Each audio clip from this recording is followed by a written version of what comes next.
Après avoir rédigé notre fichier, il faudrait maintenant qu'on utilise le workflow de Terraform pour pouvoir créer en fait la ressource locale. Et donc, le workflow de Terraform, c'est tout simplement le write. Ensuite, nous avons l'init. Ensuite, nous avons le clean et nous avons le apply. Et bien après, nous avons le destroy. Parmi ces éléments-ci, il faudrait savoir que il y a certaines commandes qui viennent se rajouter, bien évidemment.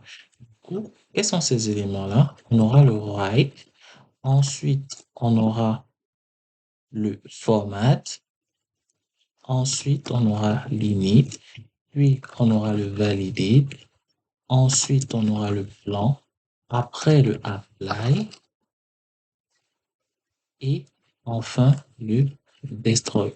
Mais dans un premier temps, commençons déjà avec le init. Le write a déjà été fait. C'est tout simplement ce que nous avons écrit ici. C'est clair, c'est le write. Ça rentre pas vraiment dans les commandes à taper, mais ça rentre dans le processus, dans le workflow en tant que tel. Donc, nous aurons l'init, le plain, le apply et le destroy. C'est ce que vous allez toujours voir.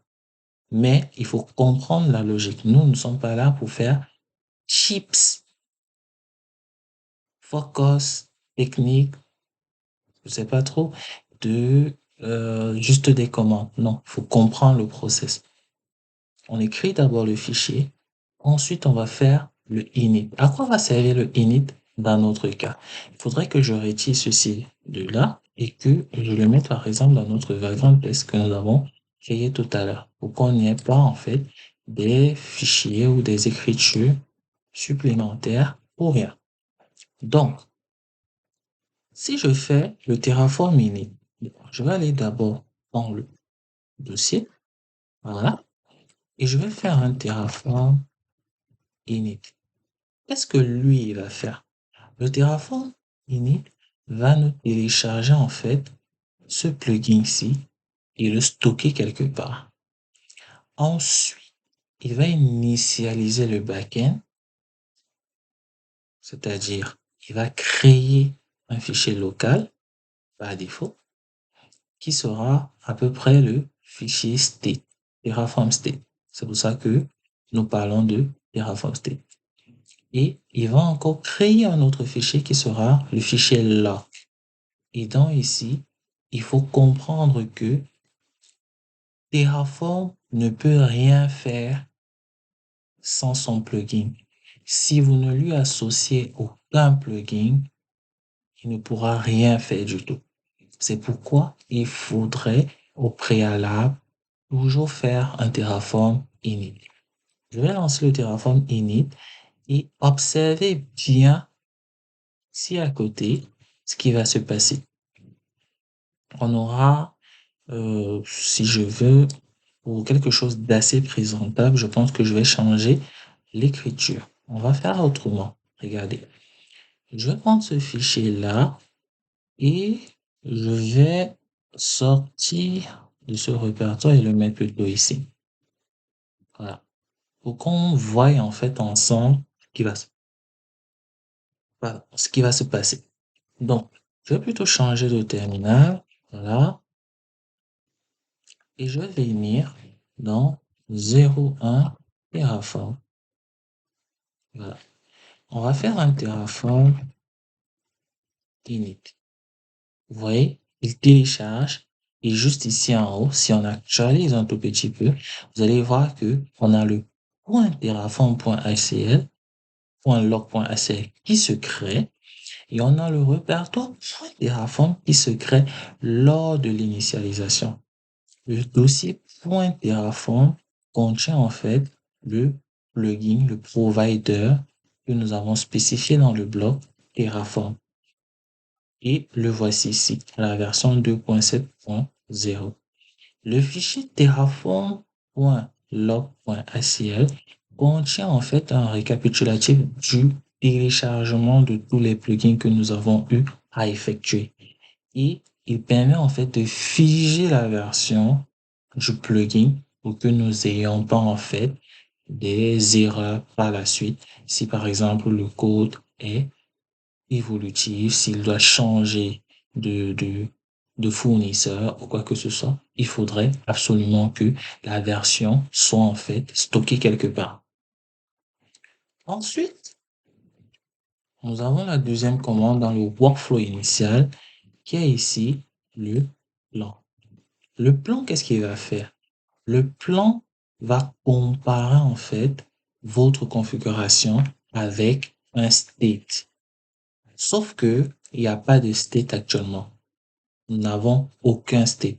Donc, le plain, qu'est-ce qu'il va faire? Il va créer un state temporaire.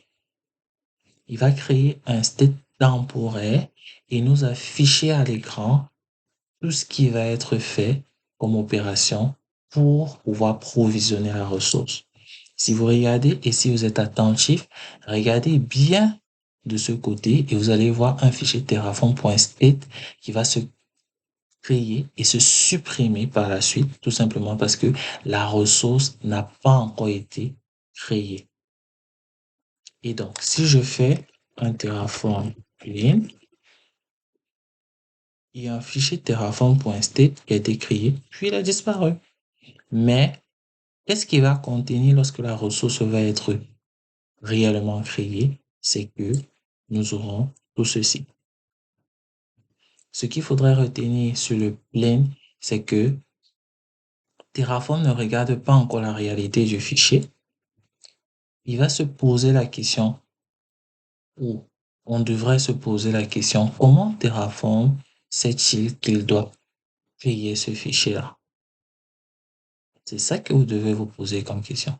Comment est-ce qu'il fait pour créer le fichier que nous avons défini dans notre main?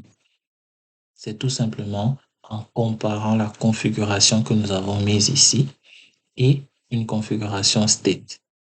Vu que le state n'est pas encore existant, ça vaudrait pas la peine en fait de créer la ressource, mais nous voulons visualiser l'ensemble des ressources qui vont être créées. Et c'est pour ça que nous faisons le plan. Nous voulons visualiser les changements qui ont été faits. Nous faisons donc un plan.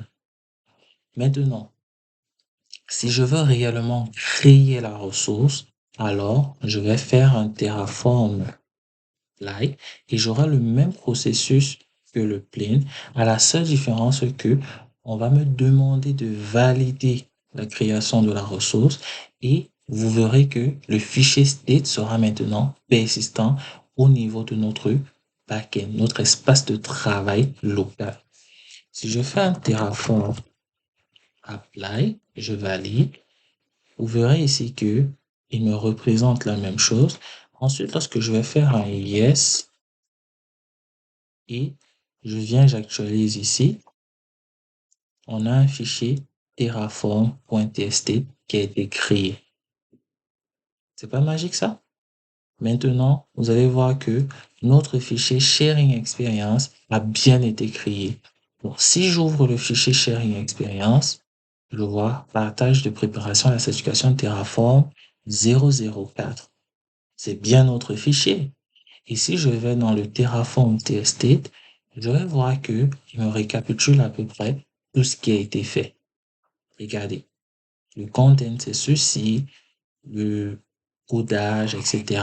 Nous avons tous ces éléments. Il récapitule en fait tout ce que nous avons eu à faire, tout ce qui a été créé comme ressource. Maintenant, si je veux vérifier le state, je peux utiliser des commandes ou tout simplement taper ou tout simplement ouvrir le fichier. Vous avez le choix. Je peux faire, si je dois utiliser des commandes, je peux faire un Terraform state list. Il me dit, tu as créé une ressource local file, Terraform file.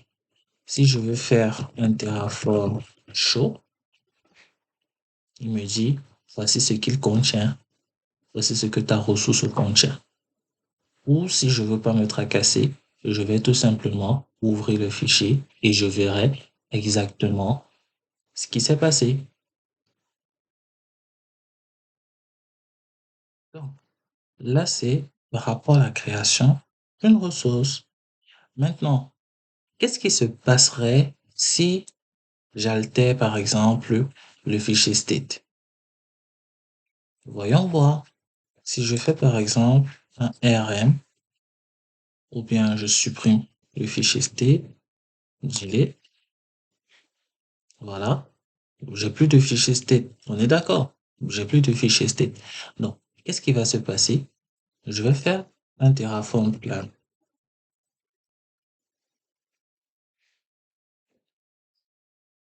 Vous verrez que Terraform va me présenter de nouveau une création. Il va planifier une création ou un ajout. Tout simplement pourquoi? Parce que Terraform pense que aucun fichier n'a été créé. Pourquoi? Parce que j'ai effacé sa mémoire. J'ai effacé son fichier Terraform state et du coup, il ne sait pas si la ressource a déjà été créée, si elle a été créée ou supprimée. Il ne sait rien du tout. C'est pour ça qu'il pense que je voudrais en fait planifier sa création. Et c'est vraiment très important de savoir que on ne modifie jamais le fichier TST à la main et on ne le laisse pas n'importe où. Vous voyez, je viens de supprimer, mais la ressource est déjà existante. Mais si je fais maintenant le apply, regardez ce qu'il va faire. Il va essayer et il va me dire que la ressource a été rajoutée. Il n'a rien fait du tout, il n'a rien rajouté, il n'a rien fait d'extra. Et là maintenant, on a un fichier testé qui s'est créé de nouveau. Maintenant, qu'est-ce qui se passerait si je fais une modification directement sur la ressource, c'est-à-dire mon fichier sharing experience. Je dis par exemple que je vais rajouter un S ici. Mettons ça ici, je mets un S là. Qu'est-ce qu'il va faire? Terraform va détecter la différence entre mon fichier state que voici et la réalité. Il va détecter la différence. Et donc, si je fais un Terraform clean, il va vous dire que partage de préparation à la certification Terraform associé. Il fait un refreshing state, ce qui est tout à fait normal. Pourquoi? Parce que il a déjà connaissance de la création, tout simplement parce que j'ai le fichier state. Maintenant, si vous souhaitez appliquer, vous allez voir que la modification qui a été faite directement sur l'infrastructure risque d'être écrasée. Et donc, si je refais un Terraform apply et je fais un yes, qu'est-ce qu'il va faire? On actualise. Je viens là. Vous voyez que le S est parti. Il est écrasé. Donc, il faut comprendre ce qui se passe. Tout doit être contrôlé. Ça, c'est ce qu'on appelle du drift. C'est le concept du drift. C'est-à-dire, votre configuration va être remplacée par celle que Terraform connaît.